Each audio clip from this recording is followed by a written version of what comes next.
Okay, so what is today? Today is Monday, February 11th, and we've got this file, faculty2. I just posted it, so if you downloaded this like before you came to class, download again because it's not faculty, it was the old one. I just updated it to faculty2 to give us a little more interesting things to work on. So we'll get that file downloaded, and then today's work is really dealing with the built-in functions that we have access to in Excel, and they actually, or in VBA, and they actually come from several different places. So I'm just going to, let's see, Alt F11. I'm going to open up my code editor. Oh, you know what? We've got some content in this workbook already, but I'm just going to go ahead and clear out what's there, and we'll start from scratch here today. So, let's look at, first, why don't we start off with working with Excel functions. Now, kind of assumption that I make when you come to this class, you're already pretty hot stuff when it comes to working with Excel. When it comes to programming, maybe not so much, but in terms of Excel, you've been working with Excel for, how long? Who's been working with Excel for more than 10 years here? You've been working with Excel since before 2009. Oh, a few of you here. How about 15 years? Anyone got more than 15 years? We got a couple old timers here, okay. So, but the point is, I think you've got some experience here. And one of the things you learn very quickly when you're working with Excel is that they're built-in functions. Thank goodness for built-in functions, because you can calculate a net present value like that if you know the parameters, because all the math is done for you. And the whole idea behind a function is that, listen, there's some complex calculations we have to do here. We know what those calculations are. You give us the inputs, we'll do the calculations and give you the output, right? That's the functions. So it turns out there are all kinds of functions that are built into VBA as well, but not nearly all the ones that we have in Excel. Which one do you think? Are there more in VBA or more in Excel? Oh yeah, there's way more in Excel. There's a handful in VBA, and we can make our own.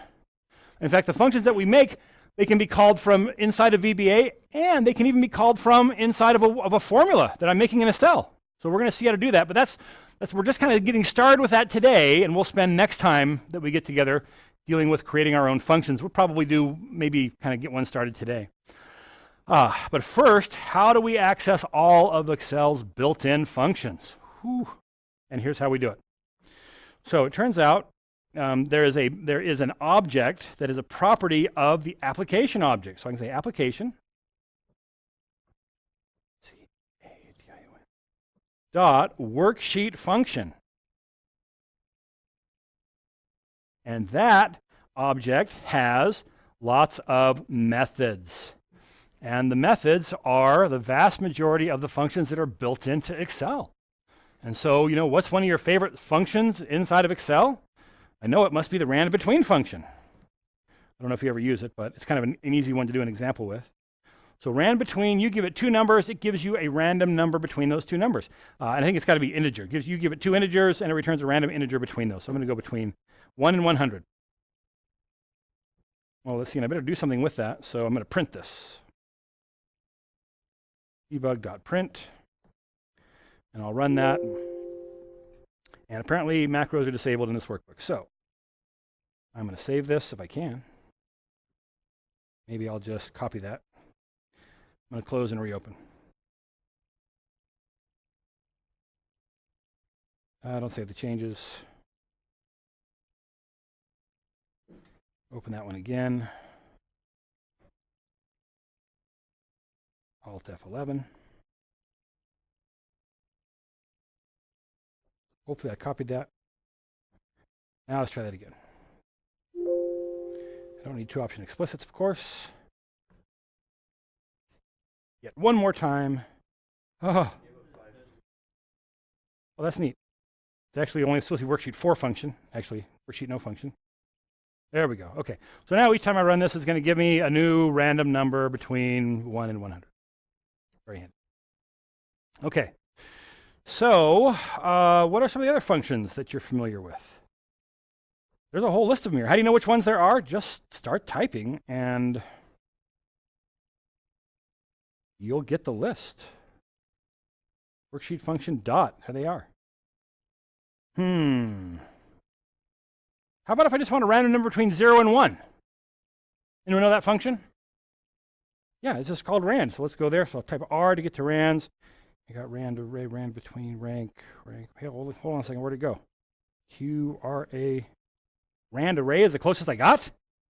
What's wrong with it? Was it busted? Is my Excel somehow deficient? Does it not have it? I don't know. Let me just come over here to Excel. Can I just come over here into some cell and type in rand equals RAND? Seems to be working just fine. What's the problem? Problem is that any of the functions that are built into Excel, that there is a direct analog that's built into VBA, you don't have access to the Excel version. Why not? Any guesses? Go ahead, take a guess. No guesses. It's not a very good reason. I don't think it's a very good reason. But the reason is, it turns out the functions that are built into Excel are faster to use than the ones that are built in, the ones that are built into VBA are faster to use than the ones that are built into Excel. And so they said, listen, if we got one already made for you, you don't need the one in Excel. You could use the one from VBA. What's the trouble? You don't know what it's called. You know what it's called in Excel. It's not called the same thing in VBA. So it might require a little Googling. But we could find out that the reason that one's not there is because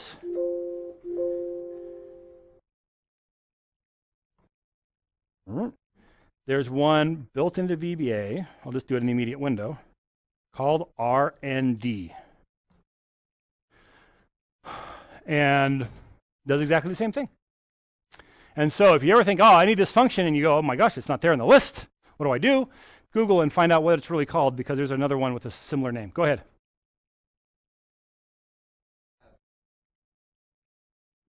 Oh, can we get by without saying application? The answer is yes. Just like I can get by saying, without specifying the current workbook, and just say go to a worksheet, or even ignoring the worksheet, it'll figure out you must be on the active sheet. Kind of same thing here. So I don't really need to say application. I can just start off with worksheet function.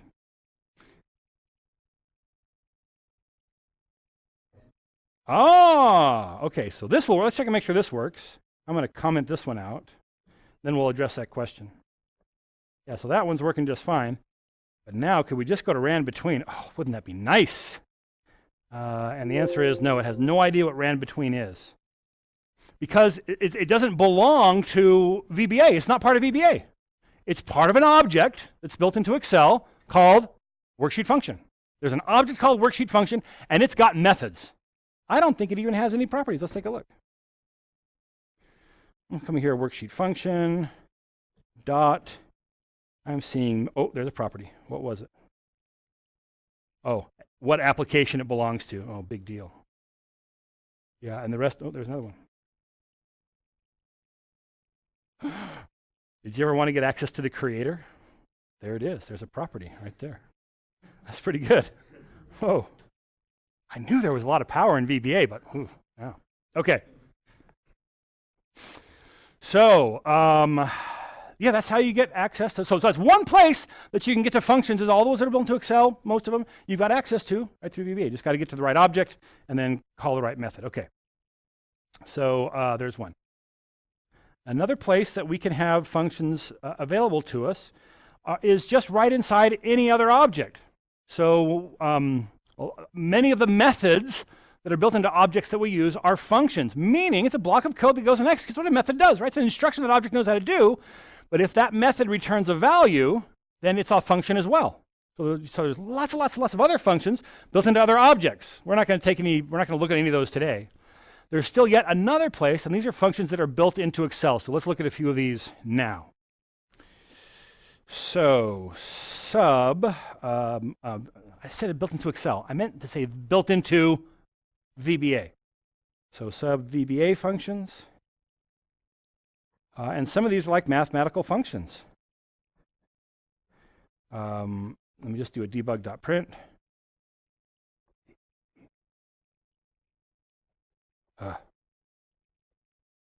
And one of them's like square root, SQR.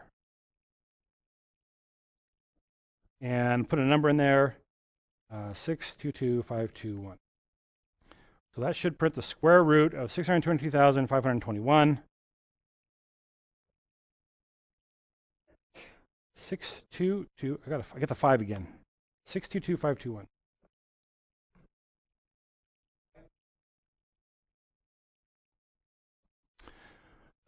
Question is, why doesn't this one need an object? Anyone want to take a stab at that? Go ahead. That's right. This one is defined in VBA. So it's not that it's a method of some object like all the worksheet functions are. It's just part of the language. This is a part of the language. Like message box. That's another one. It's part of the language. Go ahead.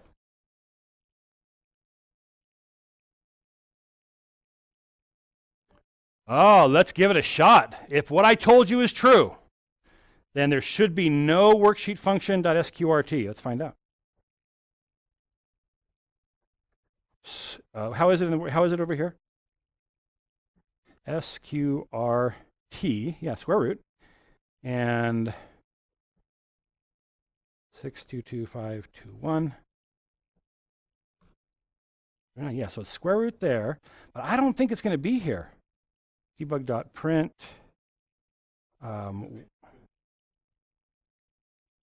That's what I'm looking for. Worksheet function. F-U-N-C-T-O-N.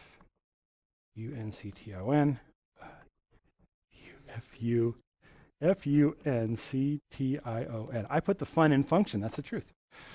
Okay, S-Q-R. There's no S-Q-R-T. S-Q-R-T pi. Squirty pi? It's a term of endearment, I guess. You run that function, it just gives you a very random term of endearment to be displayed. Is that like for the square root of pi? What is that? Anyone know?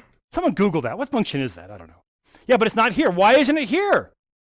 And the answer is the makers of VBA, I'm not really sure who made this decision. Somebody who lives or works in or around Redmond, Washington, made the decision that, when we're making all these functions that are going to be built into VBA, we got a bunch of them, but when you're going to try to access a function that's built into Excel, you're not allowed to use the Excel function if we already made one.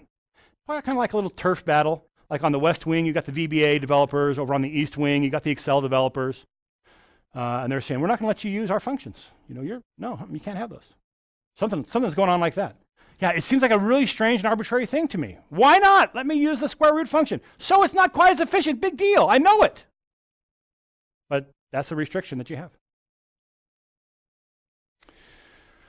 Okay, so there are a whole bunch of mathematical ones, right? So you can say, I'm curious what the absolute value is. ABS. There's an absolute value function. I'll put in here negative 33 or 333.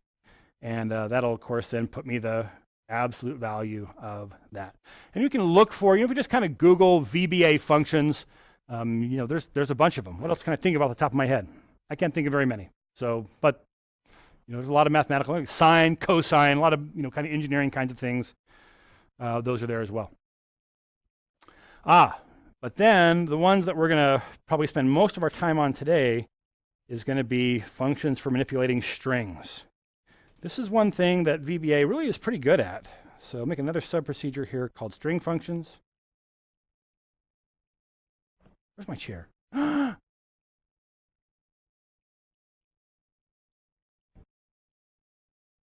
You are all sitting much too low to be using my chair. I guess I'm standing today. Okay, so string functions. F-U-N-C-T-I-O-N.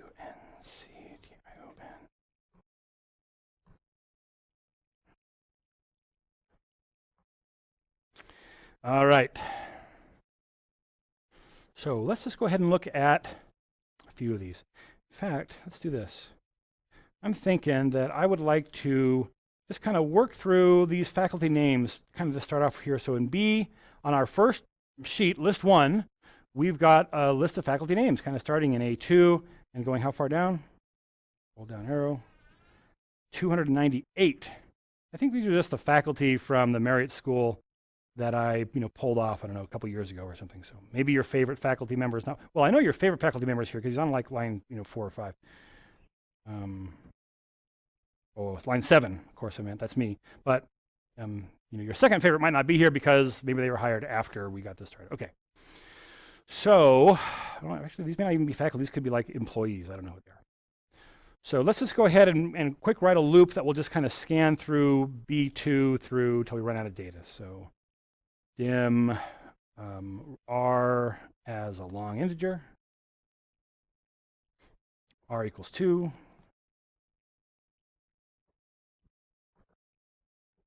Do until, we better make sure we get down to that sheet. That sheet looks like, oh, it's terrible. It's called sheet 2, but it's called list 1. List 2 is on sheet 1. Let's call it sheet 2. Do until. Oh, did you swipe that from someone else? Or did you find it? There were 2 chairs in another There were room. 2 in the next one. You found it. Thank you, my son. Bless you. Ah, feels better already. All right. Do until sheet 2 dot cells row number r column number 2 dot value is a 0-length string loop. Put a do events in there. Make sure do events doesn't have a space in it. Make sure I am controlling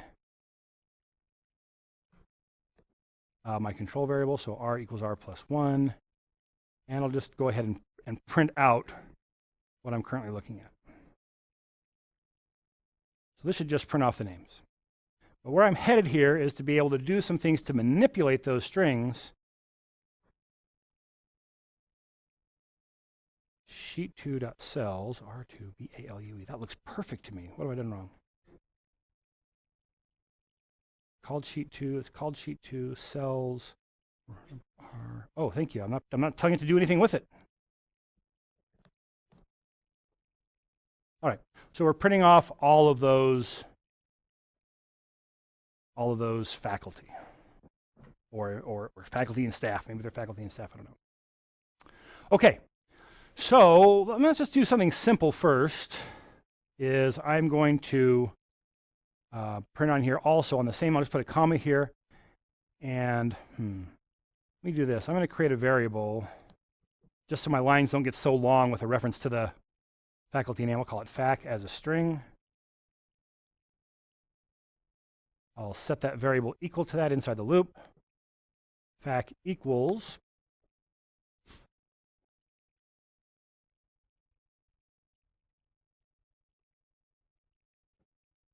okay. So now I'm going to print fac, comma, and then I just want the uppercase version. Ucase.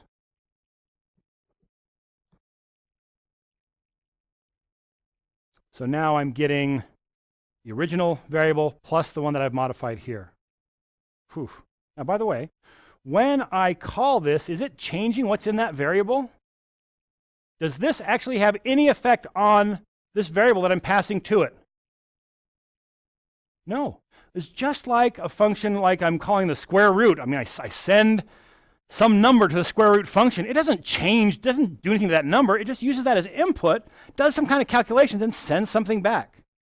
And so here, same thing. I'm sending the string, and it's going to use that string as input, and it's going to send something back. What does it send back? The uppercase equivalent of whatever I sent to it. There's an L case one as well. There is no proper case.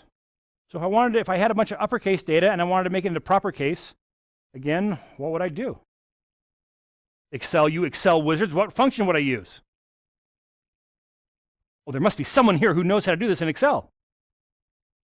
Make a string into proper case. I've got a lowercase string, I want to make it into proper case. How do I do it? Yeah, it's called proper. The function in Excel is called proper. So how would I use that one here?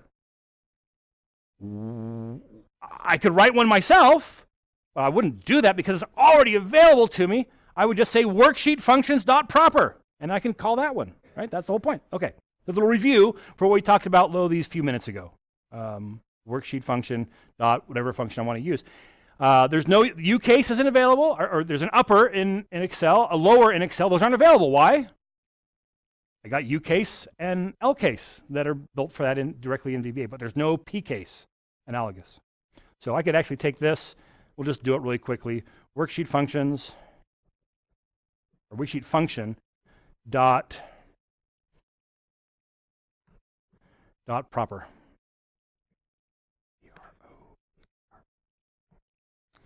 Now, this will look a little bit, not so interesting because I've already got it in proper case to start with. But you'll notice that what I'm passing to it is the uppercase version. So it'll go into uppercase, and then we'll go back into proper case, which is kind of anticlimactic, but it looks exactly the same. But on the way, it went into uppercase. Anyway, okay. Okay, so uppercase and lowercase. Now let's take a look at what it takes to kind of cut these strings apart. So I've got the first name and the last name. I'd like to print the first name and the last name separately next to it. Okay, so to do this, there's a couple different ways. We're gonna look at it in at least two different ways. So I'm going to declare another variable here called position, POS. That is an abbreviation for position. Don't get any ideas. As, and I want to just call it an integer. So now I'm going to ask for the position. I'm going to set position equal to, So I've tipped my hand already, but how can we tell this computer to figure out the difference between a first name and a last name? Yeah, the comma, same way we do it. I look at that and I go, oh, there's a comma in there. What comes before the comma is the last name. Whatever comes after the comma is the first name. Maybe there's a space in there or something, but we get the idea. Okay, so I'm going to first figure out where the comma is. So position equals, and here's the function that does that. It's called instring, I-N-S-T-R. I'm going to look inside of one string for another string. I'm going to look inside of a string. Now, I'm really not thrilled about the order of the arguments here, but the first argument is, where do you want to start looking? I haven't even told you what string I'm looking at yet, and you want to know where I'm starting? Yep. Where are you going to start? I'll start with the very first character. Now, this can be really handy if I've got some long text that I've got to kind of parse through, and I say, you know what, I'm not starting. I know that I'm not looking for anything in the top half of this document, so let me start 500 characters in or something. But in this case, we're going to start the very first character. Now, the second argument here is, what string are we looking at? And in this case, that'll be fac. It'll be our faculty, the name of our faculty that we're looking at. The next argument is, what are you looking for? What am I looking for? I'm looking for the comma. Now, this will look a little bit strange because we usually use the comma to separate arguments, but in this case, the comma is the argument. But that's just a string. It's a string literal. It happens to be a comma, so don't let it upset you too much. Now, there's one other argument here that's optional. And this is, how do I want to make the comparison? The default is a binary comparison. Binary comparison, you want to just think that means case sensitive. That an uppercase comma and a lowercase comma wouldn't match each other. Is this comma uppercase or lowercase? There is no uppercase or lowercase, only one. I mean, uppercase comma, lowercase comma looks like exactly the same thing. Here's proof. Let me just back that up for a second. So, uppercase, U-case, comma, L-case, comma. Whoops. They look exactly the same. You can zoom in, and they are pixel for pixel exactly the same. Because uppercase and lowercase only has meaning for letters, okay? So in this case, it really won't matter to us. But this argument, when we're working with like text, like that has characters, it can be really important. So binary means case sensitive. Why don't they just say case sensitive? I don't know. I don't have a good answer for that. But I can give you some sense as to why they call it binary. And the reason is that when I do this kind of comparison, it does a bit comparison in memory. So I got some expression in memory and some other expression in memory, and I'm comparing those two together. Well, when I actually look all the way down into memory, what do I have? Well, they're not really ones and zeros. I mean, I'm not even sure how it works. It's not electric or electronic or magnetic or something. I don't know. But I've got a series of ones and zeros. And a binary comparison just says, look at that place in memory, look at that place in memory, and look to see if the ones and zeros are exactly the same. That's the fastest way you can do that kind of a comparison. That's why it's the default. It's the fastest. But what do you think? Is an uppercase A and a lowercase a look the same as ones and zeros? No, they look totally different from each other. And so if I'm going to do a case-sensitive comparison, it has to go through another step. It's got to find out, oh, what character is this? That's an A. What character is this? That's an A. One's uppercase, one's lowercase, but it's still an A, and it makes the comparison. It's a little bit more involved, and so that's why it's not the default. So the default is case-sensitive. It's this binary comparison. In fact, we'll come back to this example in just a second. Let's just kind of test this one up here. So in string, I'm looking at, starting the first character, I'm looking at some string. I'll just hard code the string in here.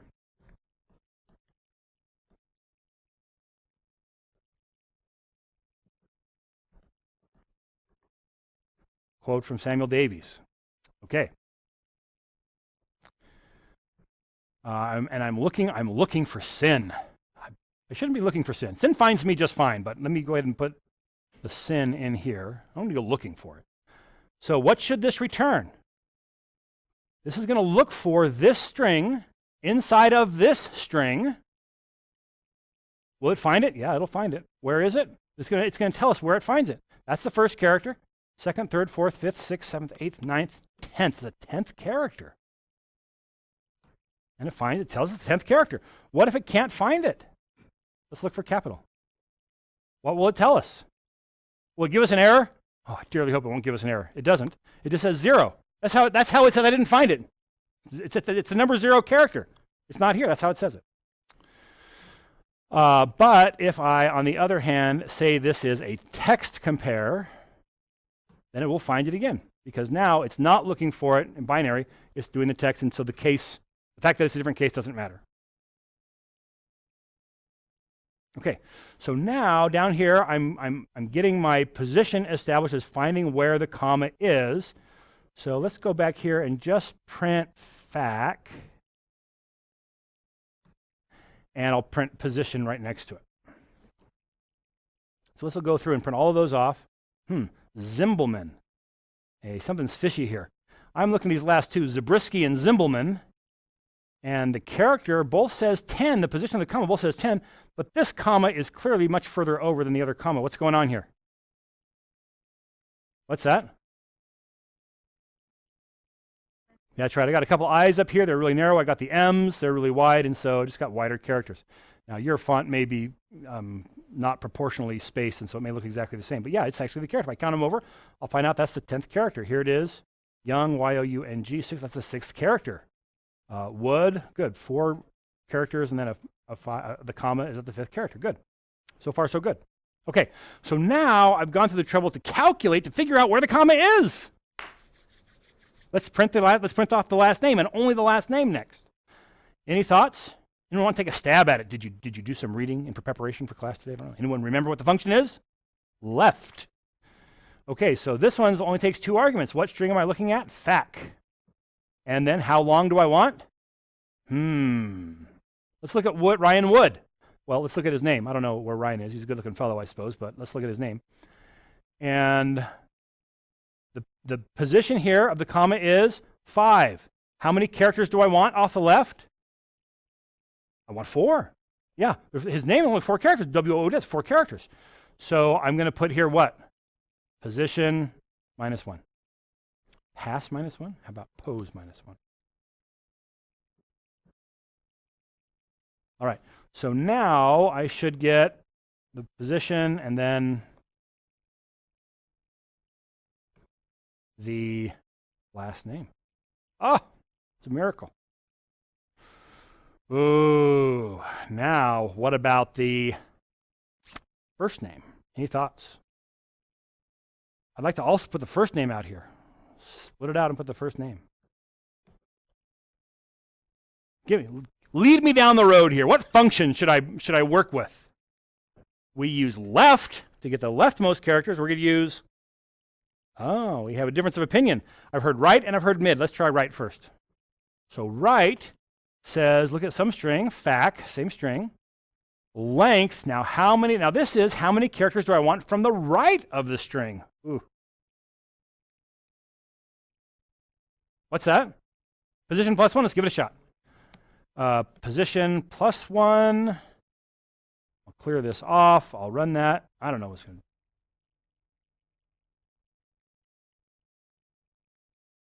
Any of these look right? Seems like one or two of these should be right.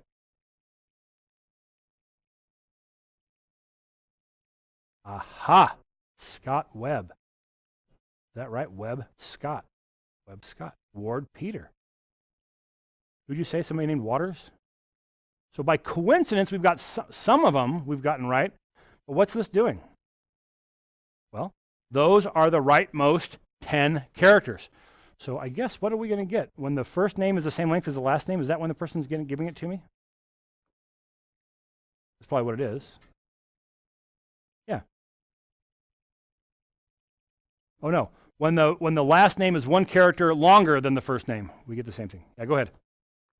Oh, somebody had a suggestion. Ah, that's the solution. That's one solution here. So instead of just looking at the position, because what right does is it gives me the left says start at the left and bring me some characters. Right says start at the right and bring me some characters.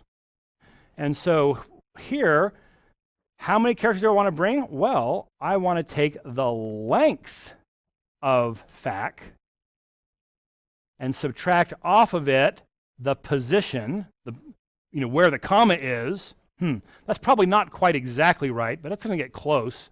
I'll run that and see what I got.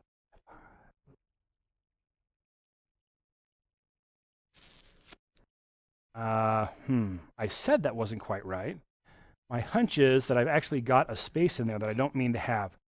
So instead of putting a comma between that, which is putting an arbitrary amount of space, trying to get things lined up, I'm just going to concatenate those two together. And so, in fact, let's concatenate a hyphen in there. And so now what I really want to see here is last name hyphen first name.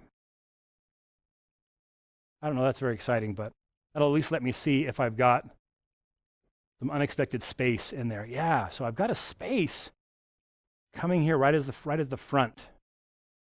So what does that mean? Where's that space coming from here for Ramon Zabriskie? Where's that coming from? Yeah, it's that space right there. So I'm just getting one too many characters from the right. So solution? -1.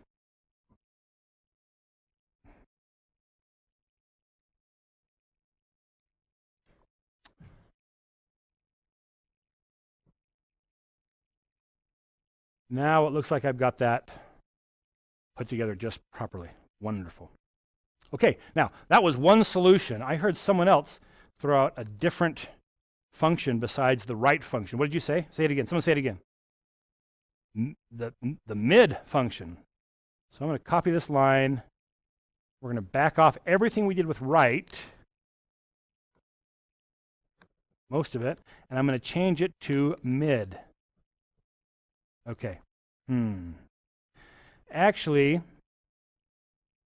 I'm going to play with this one just a bit up here in the immediate window before we run that part. So the mid of shall we send on? Question mark.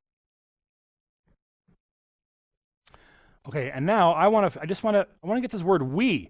So that is the 1, 2, 3, 4, 5, 6, 7th character. And I want to bring 2 characters back. So that's what mid says. It says start at some location in this and bring back a certain number of characters. So if I wanted to get sin, if I remember right, that was a 10th character, and bring back 3, I found that word. So that's just what mid does. You give it a string, you tell it where to start, you tell it how many characters to bring back. But what if you don't tell it how many characters to bring back?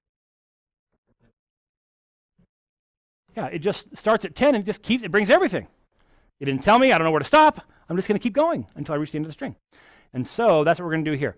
So here now we're going to start at our position, and we won't tell it how many to bring back, and so that should bring back everything from the position. Let's take a look. Oops, I need to get rid of the comment. And I'd like to run that, please. There we go. All right, looks pretty good. I got the first name, the last name, and the first name, but now I've got a couple of extra characters.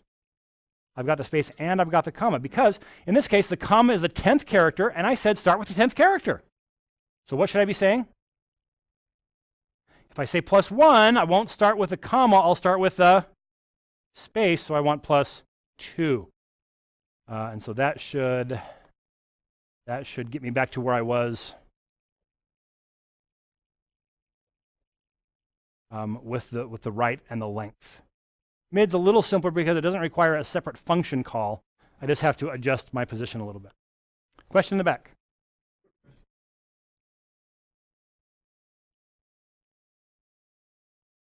Oh, interesting. Yeah. Let's go ahead. Let's take a look at that right now. So the question is, could we use trim?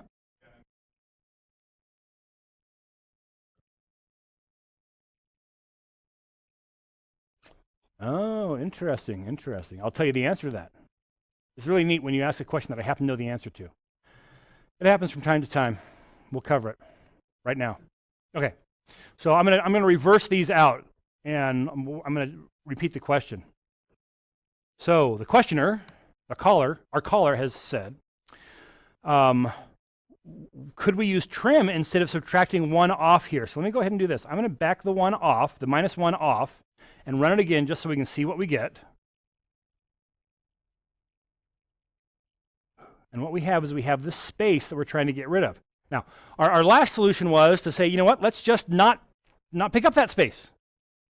But now what he's saying is, listen, this is the expression that's giving me the first name with a space in front of it. There's a function. This is kind of a common thing, that we end up with a space at the beginning that we don't want. And so can we just use the trim?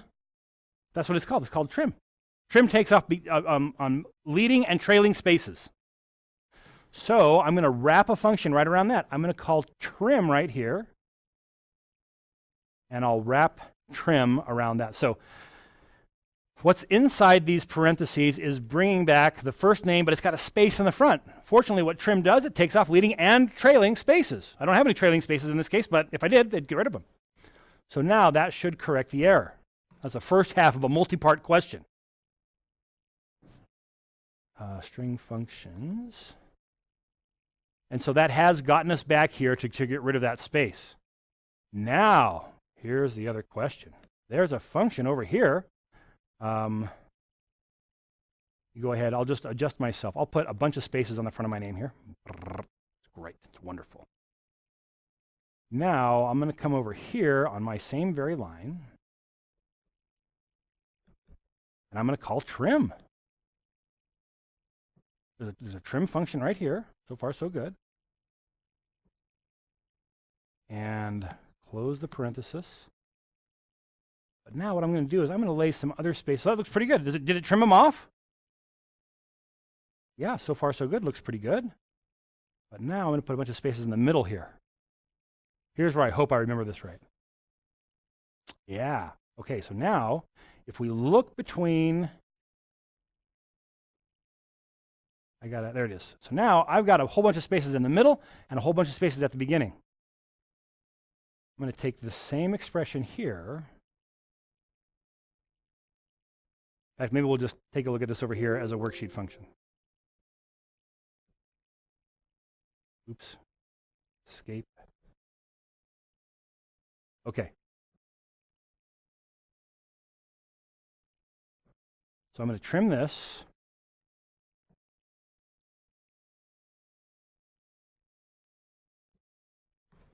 That's going to get off leading and trailing spaces. Now there's a worksheet function trim. Let's see what it does.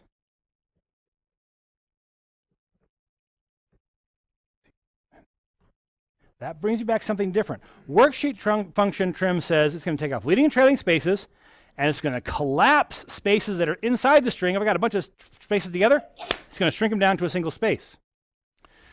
So the question was, hey, buddy, you told me if there's a function built into Excel and one built into VBA that do the same thing, I don't have access to the one that's in Excel. What's the answer to your question? They don't do the same thing.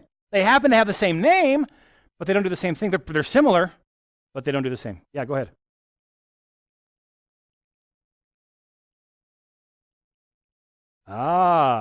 Wasn't the one in Excel lowercase trim?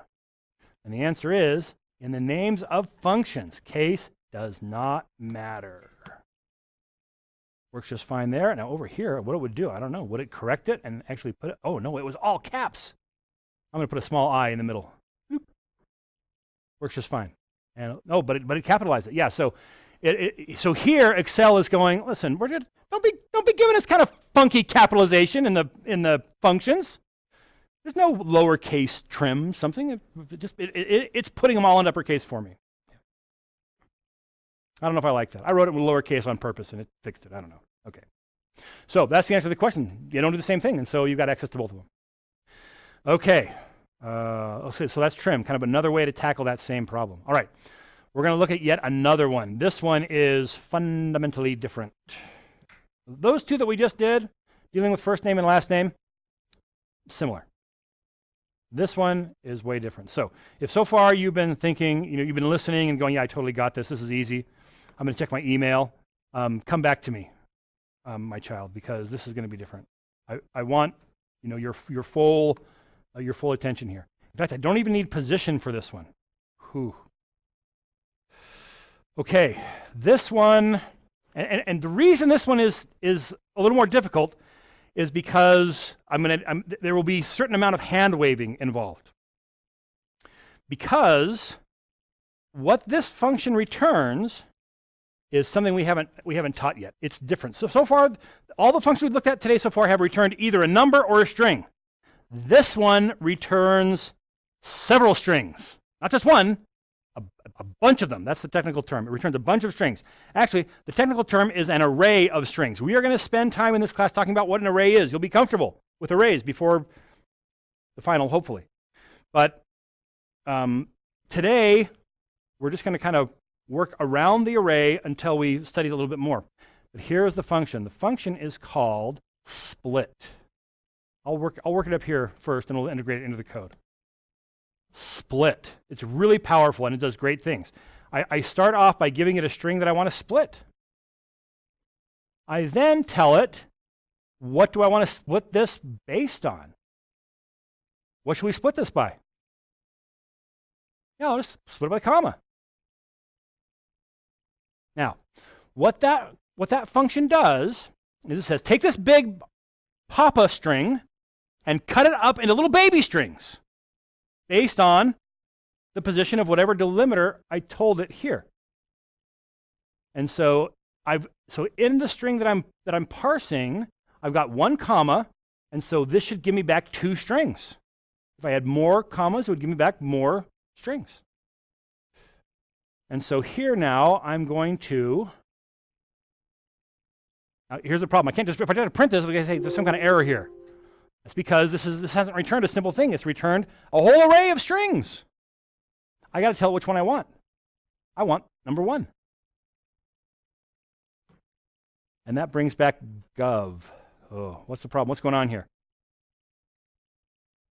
It is number 1, but it starts counting at 0. There's a pretty good reason for why it starts counting at 0. It might seem a little bit strange today. That's okay. You'll get comfortable with it. But yeah, so if I want the very first one, I'm actually looking for number 0 of the string that came back. Question here in the front?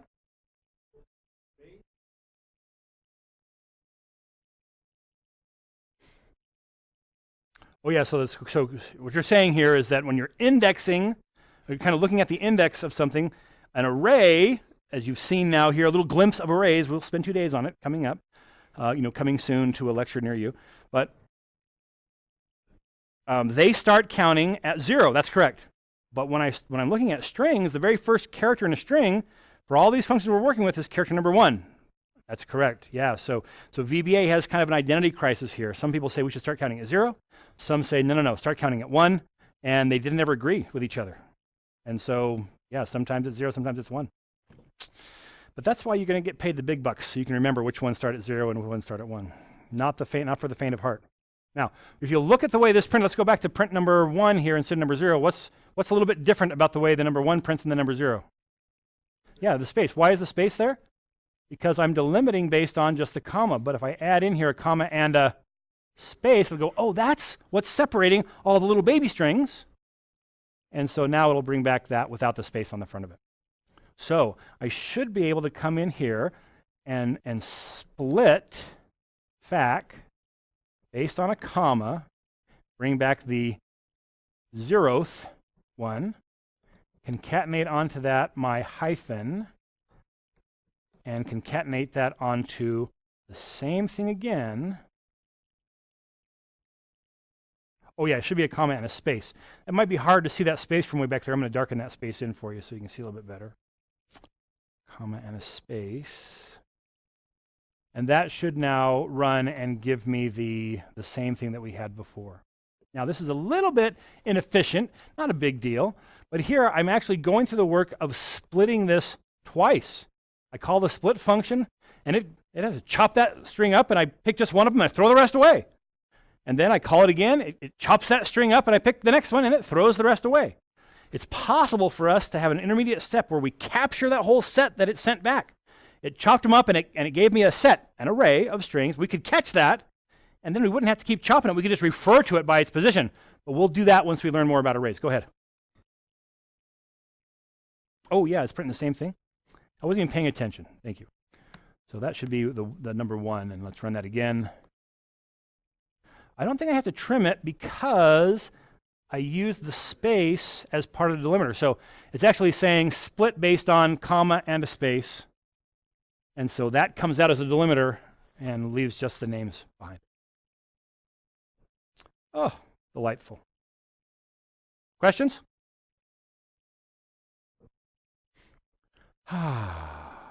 Let's look at a couple more functions. We've covered trim. We're going to come back to split probably. Let's make another sub-procedure here. I'll call this replace. Replace is a great function, very, very useful. I don't want to call it replace, I'll call it replace function. Function.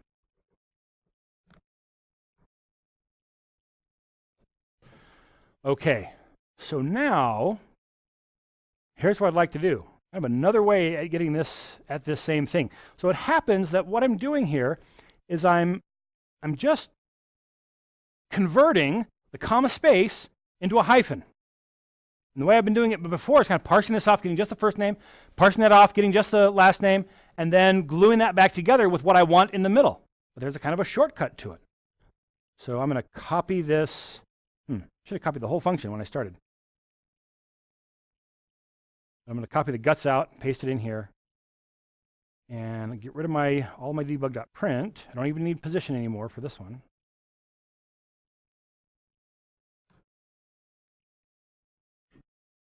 Get rid of position. Okay, so now I'm just going to do a debug.print, and I'll call the replace function.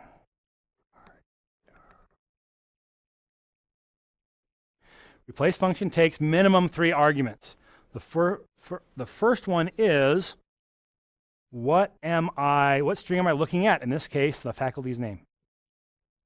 The second argument is, what are you looking for in this string? You're going to replace something in this string. What are you looking for? Well, I'm looking for comma followed by a space. Next argument is, what do you want to replace it with? And the answer is, I want to replace it with a hyphen. Let's go ahead and talk through the other arguments. Next argument is where you want to start. The default is to start at the very beginning. And again, if I got a long string, I might say, you know what, I'm not trying to replace it in the beginning of this. Start at a particular position. I've got to count how many do I want to replace. And again, if I don't tell it how many, it will replace all of them. And then I also have the option to do what kind of compare. Do I want a binary compare or a text compare or something called a database compare, which I'm not quite sure what it means. I've never had the urge to use it. But all the rest of those defaults will be just fine for me because I'm going to start at the beginning and replace them all. And so now I haven't really split out first name or last name. I've just said I know that what's between the first and the last name is the comma space. Replace that with a hyphen, and I should get back to something that's very similar to what I had already. Oh, except I'm not printing fac. Printing the original, and that should be back to where I was. So replace can be very handy. Do you see replace? We're okay with this? Any questions on replace? Could spend a minute or two more on it if you'd like to see another example. Nope? Okay. So replace is handy. So let's come over here and maybe let's come back to split. So we've got some data here on list 1. I'm going to come here to list 2. So here I've got some comma-separated data. If I wanted to split this out into a worksheet, it'd be pretty easy, right? What would I do? Data, what's it called? Text to columns. But it may be that the data that we have showing here in the worksheet, I don't ever really want to hit the worksheet. Maybe this data, I'm actually reading it from a separate file, or maybe I pulled it in from a web query or something, and I don't really want to put it on the worksheet at all. I just want to be able to work through it. So let's create one that will deal with this. Maybe let's just start working on one line at a time. All right, so maybe I'll come back to I'll make another one. I'll call this one split 2.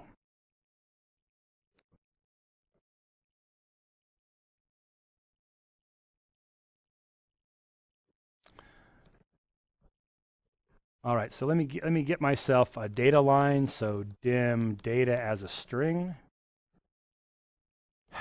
Data equals, I think, unless I'm mistaken, this is list. This is called sheet 1. Even though it's list 2, it's sheet 1 is the code name. Range. What range am I on? Let's look at me. I am in A6.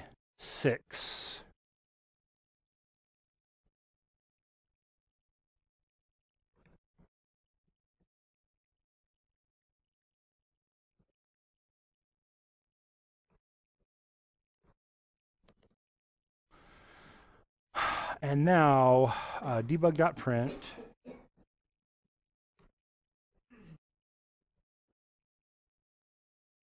data, whoops, split data. Now, this is organized a little bit differently. So I've just got several pieces of data. So let's say that I'm going after the first number here. I mean, these are course evaluations or something. I got a 4.7 on a 5-point scale. I don't feel too bad about that. 4.2, I'm not so pleased there, but this would be the 0, 1, 2, 3. So, first I'm splitting by the comma. There are no spaces trailing these commas. And I want the third one. And that should bring back that 4.7. Let's see if it does.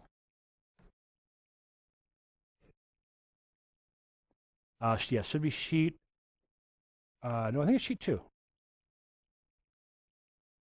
Oh, it's sheet 1. That's where we were before.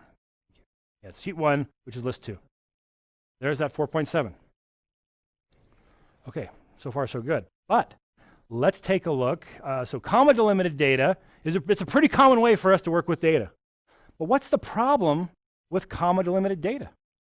You know, if you're just going on working with data in general, what's the problem with the comma? It could be in my data as well, which means now I got to start putting quotes around. I've got all these commas separated, but if I've got a comma inside that, I've got to put quotes around it so it knows that comma isn't really a delimiter, it's just inside, but then I've got the quotes I've got to deal with and get rid of the quotes. So there's another common way to work with delimiters. This one looks a little bit strange. What's the delimiter here? It's not a space. Say it again, say it louder. Tab. Yeah, tab delimited data is a pretty common one. Well, in fact, I think if I can save this, I think it's a default type here, is it? Is there a, let's see, there's comma CSV, tab delimited. Yeah, so there's a tab delimited kind of file. This is a normal way to delimit things. So instead of delimiting with a comma, I'm delimiting with a tab. Now, when I look at it here in the cell, what happens to those tabs? They're like invisible, like gone. But when I look at it actually in the formula bar, those tabs get respected. You know, when it's actually showing this, it's probably showing it as a tab. Yeah, notice I can't highlight. It looks like there's actually a tab and a space, which is unfortunate for this example, but that's what we have to deal with. But you can see that's not multiple characters there. As I highlight back and forth on it, it's just one character. It's the tab character. Oh boy. How am I going to refer to that? That's what I want to do. I'm going to change this to sheet number 3. Thank goodness sheet number 3 is list number 3. Sheet 3. Look at that. Same cell is A6 me as well on sheet 3. Yep.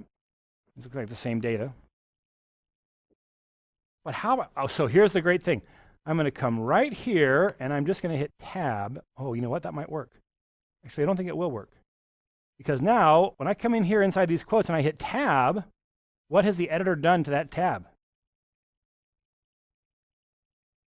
Yeah, it's converted that tab into 4 spaces. Rats. So I can't even put a tab here in my editor. Oh, how am I going to get the tab? Oh, maybe there's some way to get that tab in there. And it turns out the comment was, how about using an escape character? And that's a little trick that happens in some languages, but VBA doesn't support this idea of escaping characters. So escape character, no good. In fact, even then, it's still not printable. And so, yeah, it's a different problem altogether. So, turns out there's a couple ways for us to get at it. Let's come up here to the immediate window, and we can ask ourselves, what is the ASCII value of a given letter? Capital A. So A, you remember, we talked about the ASCII table once, I think, here in class. Remember that the way that strings get stored in memory, they're just a bunch of ones and zeros. Well, how do we convert those ones and zeros into letters? There's a conversion table. It's called the ASCII table. And it knows that if it looks into memory and sees a 66 written in there, it goes, aha, that's capital A. So the ASCII code for capital A is 66. The flip side of that is character number. I can say, show me character number 60. Did I say 66? 65. Character number 65 is capital A. So these two are like reverse functions of each other. And so it turns out that if we look at that ASCII chart, let me go ahead and pull it up again. We see all the printable characters.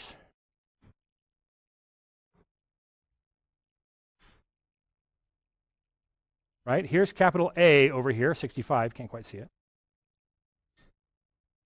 Here's capital A, number 65, right over here. But where's tab? Tab's over here, it's number 9.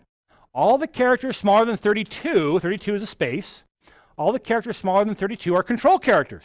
They're not meant for a letter to strike ink and hit the paper. They're meant to tell something different about where ink is supposed to hit the paper. I mean, this is where it comes from the early days of printing. And so if I was sending along, I'm sending information to the printer, 65, and whack, it prints a capital A. 66, whack, it prints a capital B. 9, it doesn't print anything. It goes, oh, you want me to tab? And it moves the print head over to whatever the next tab stop is. And then I send it, number 33, and it prints an exclamation point. There's number 33. Or what if I send it, instead of sending a 9, I send it a 12.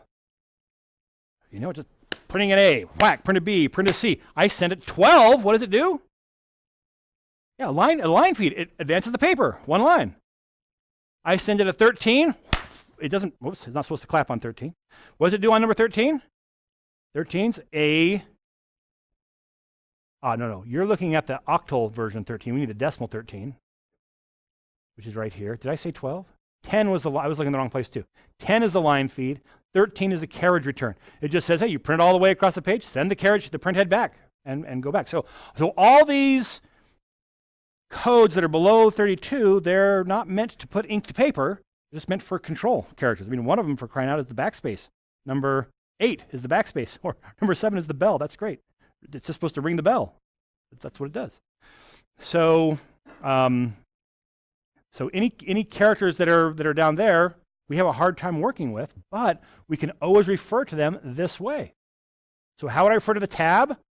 Someone look at this and tell me how do I refer to the tab? Yes, character number 9. Watch this. I'm going to print capital A, or lowercase a, concatenated with character 9, concatenated with capital or lowercase b.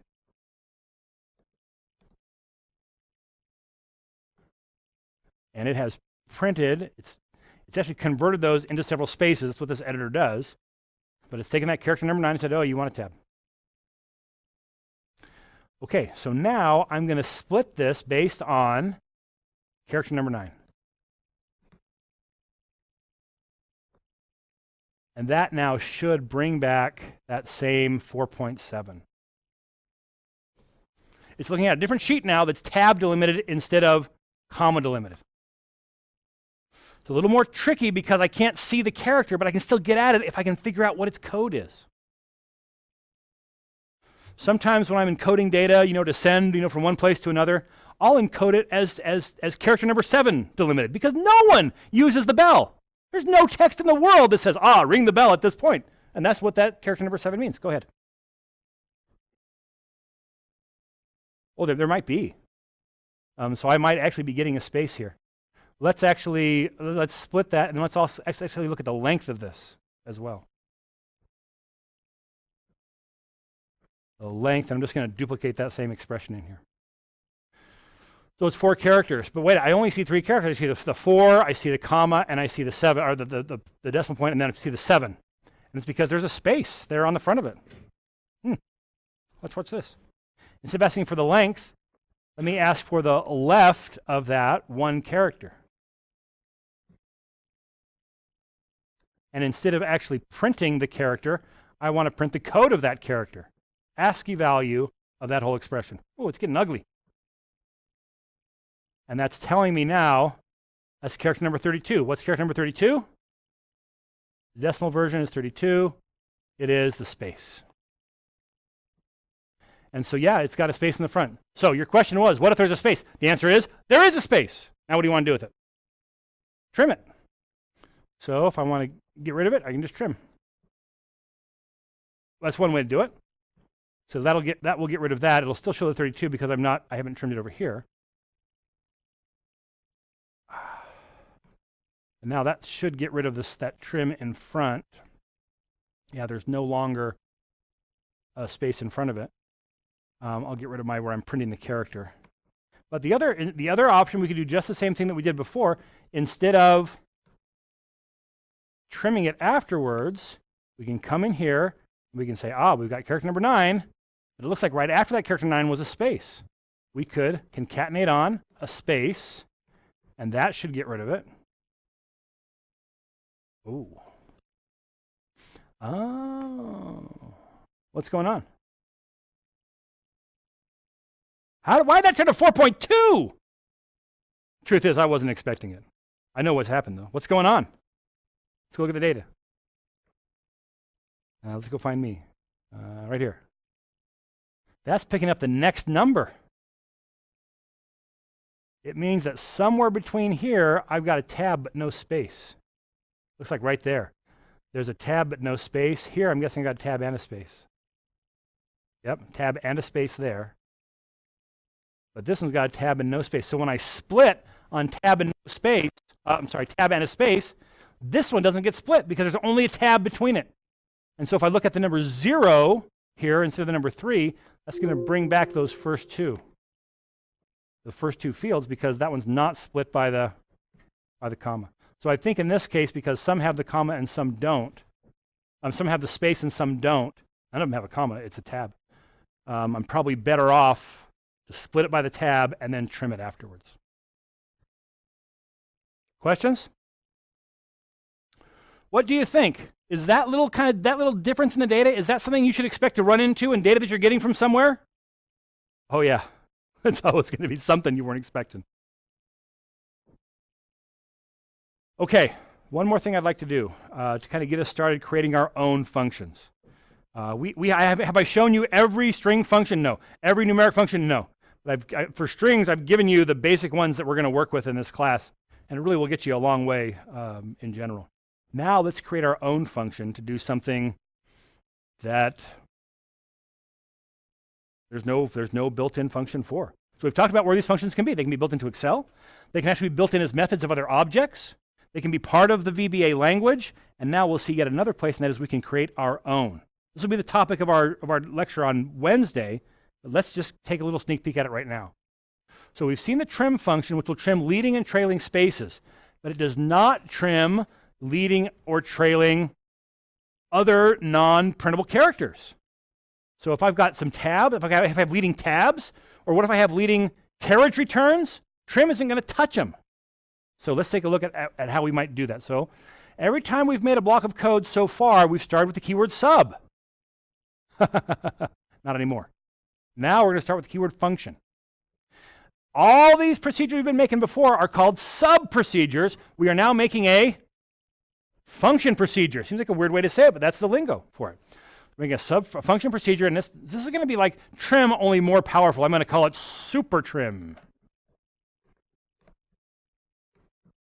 Kind of sounds like a new diet and exercise program. For 3 easy payments of $9.99, you too can have super trim. Okay, so super trim. Now, just like when we're creating parameters to pass data into a sub-procedure, we can have parameters to pass data into a function procedure. We only need one, and that's the data we're going to work with. I'm going to bring it in as a string.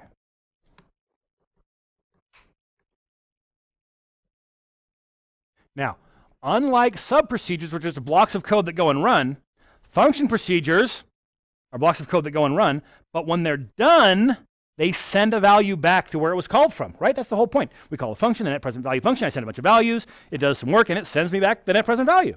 In this case, you're going to send me a string, and I'm going to send you back the super trimmed version of that string, which is just going to get rid of all non-printable characters from the string. That's what it'll do.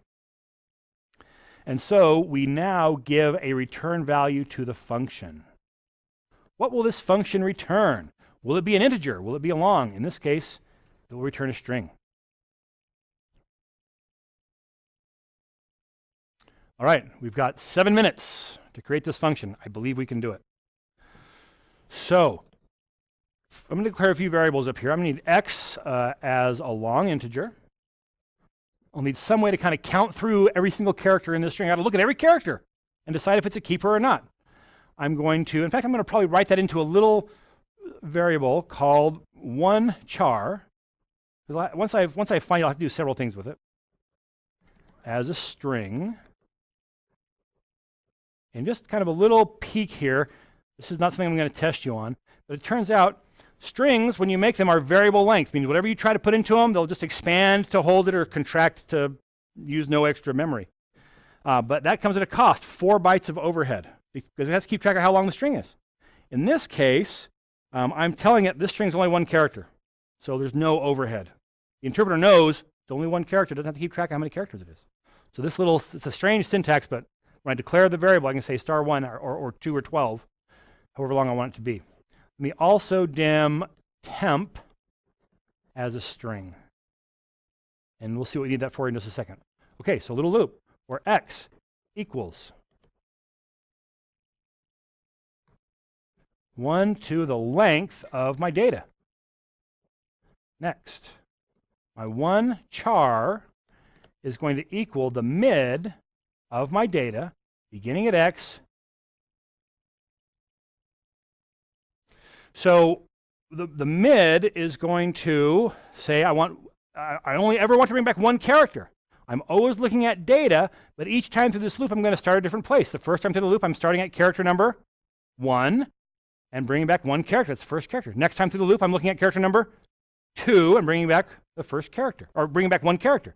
So this will give me one character individually. In fact, let's just see that really quickly. Debug.print x and one char. I'll run that. Ooh, I gotta call it. So question mark super trim. And maybe I'll just put in here hello.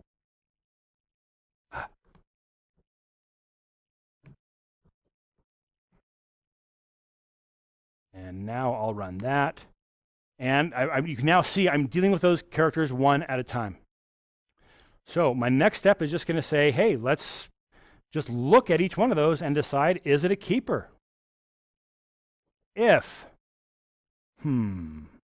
the ASCII value of one char is greater than or equal to 32, I'll just say greater than 31. That's the space. And the ASCII value of one char is less than, go back to my ASCII table, last character I'm after. Looks like I've got a strange character here at number 127. Number 126 is a tilde. I've got some braces here, and the pipe character looks great. So it's less than 127, it's a keeper. Otherwise, we're throwing it out. So if the ASCII value of one char is less than 21, what did I say, 127? Then we'll do something else. We'll do something else. All right. So if my one character is in the printable range, 32 to 126, then I'm going to say temp equals what it used to be concatenated with the new character. Otherwise, if it's not in the printable range, if it's a tab or if it's a carriage return, I'm going to say temp is equal to temp and a space. So if I've got a tab, it'll turn to a space. If I've got a carriage return, it'll turn to a space. If I've got a line feed, it'll turn to a space. Now, that might give me a bunch of spaces kind of in the middle that I don't want, but I could always use the built-in trim function to take internal spaces and collapse them down to 1. That would be nice. and I could use the trim function to get rid of leading and trailing spaces. So this may leave some extra spaces, but I'm okay with that. Last step, and I'll take the question, is how do I actually tell this function what to return? And the answer is, it's a little bit weird. It's different than any other language I've seen. Is I set the name of the function equal to the value I want to return. In this case, supertrim equals temp, the value that I've been kind of building up with the value that I'm trying to send back. And so now, let me just go ahead and call supertrim, and I will send it whatever I've got in my active cell. I've got lots of tabs in there.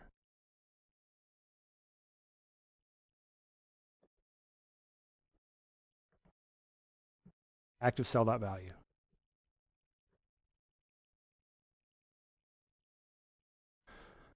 And now those are spaces. Let's just peek at this one really quickly. That is the 5th character. So I'm going to come and show me the ASCII value of the mid of that string starting at the 5th character, taking 1 character. I missed something. Starting at the 5th character, taking 1 character.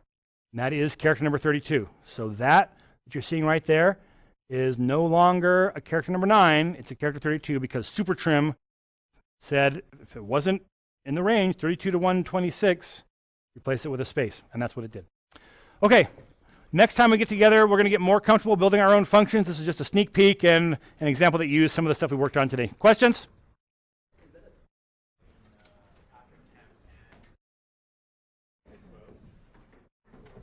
Right here, that's a space. That's a space.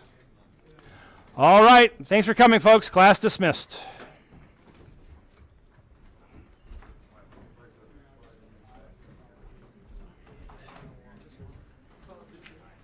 Yeah, go ahead.